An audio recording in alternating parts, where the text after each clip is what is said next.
feeling after the game. It was very entertaining. It was an entertaining football game. If you think about football, that's what you want it to come down to. You want it to be an entertainment. And I thought those guys, they got off to a hot start early.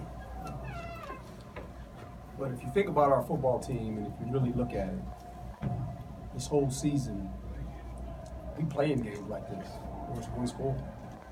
I mean, do the math. Every game we've lost, it's been a one-score game. We won 3 of them, now we won 4 by a one-score game. So we played in 9 one-score games.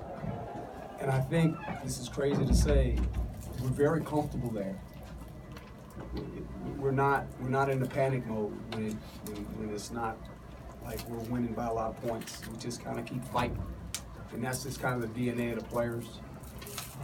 I talk to them about that all the time. I said, just get it within the score, we're going to be okay. And just let the process take care of itself. And the thing that I'm probably most proud of is I've earned their trust as a coach. They know that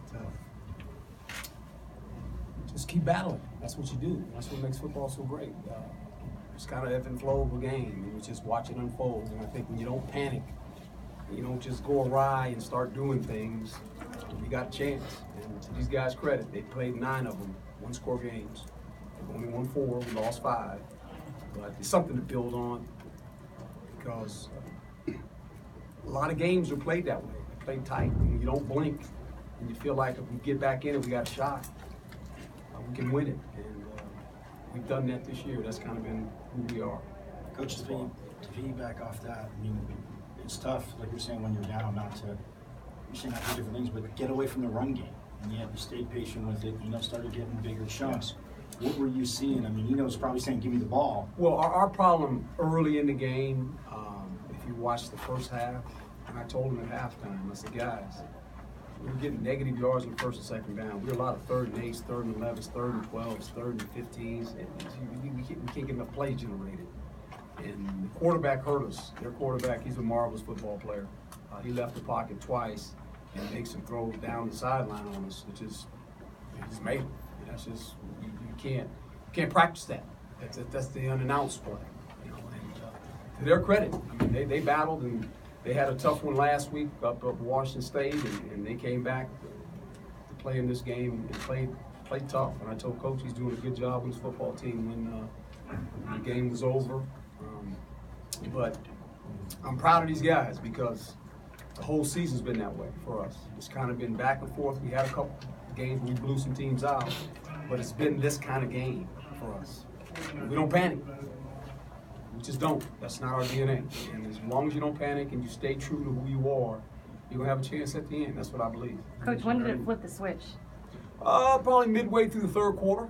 Thought it flipped, and then all of a sudden we get a bad special teams play. We give them some positive yards. But I thought our guys all along just said, if we can just get it within a score, and I kept saying that on the sideline, just get it within a score. Just get it within a score. Go visit with the offense, with the defense, and said, just get them the ball back. And we'll be okay. Big interception by Rashari. Can't say enough about that young guy. He made a bunch of plays today in the pass coverage. And we couldn't score, but we kicked the field goal. We were just trying to get it within range where we knew it could be a one-score game, and we felt comfortable in that mode of playing football. You mentioned earning the players' trust. How long of a process was that?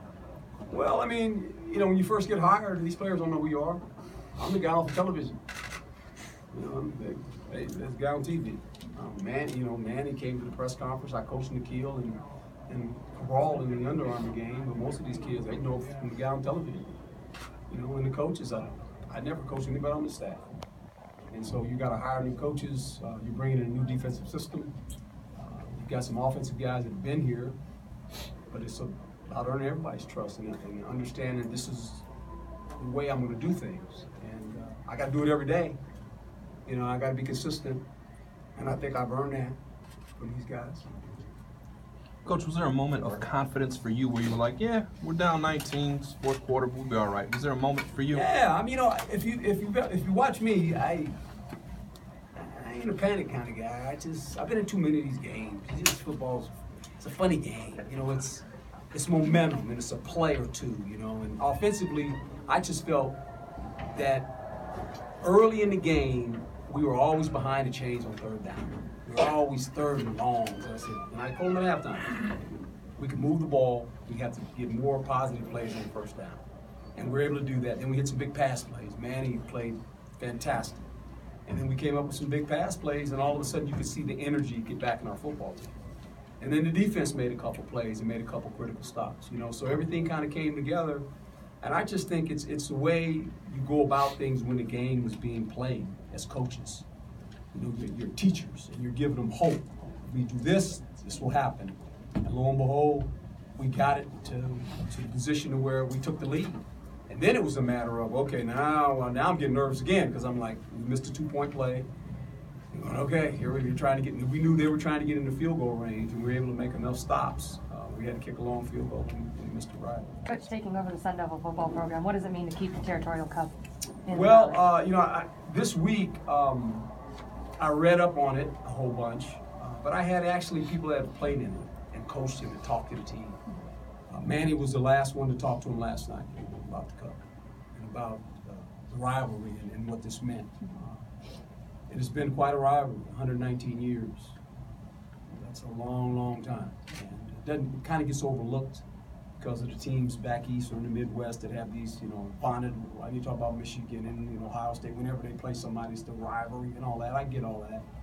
But this has been going on for a long time, and there's a lot of passionate fans. Can't say enough about our fan base. They were outstanding. I mean, our band was way up there in the nosebleed sections. You know, and at the end, I mean, our fan base kind of was, they took over the stadium, basically, because you could hear them. They were excited, and you know, and Arizona's fan base was great too. I mean, it's a great atmosphere. It really is. It's a great college atmosphere.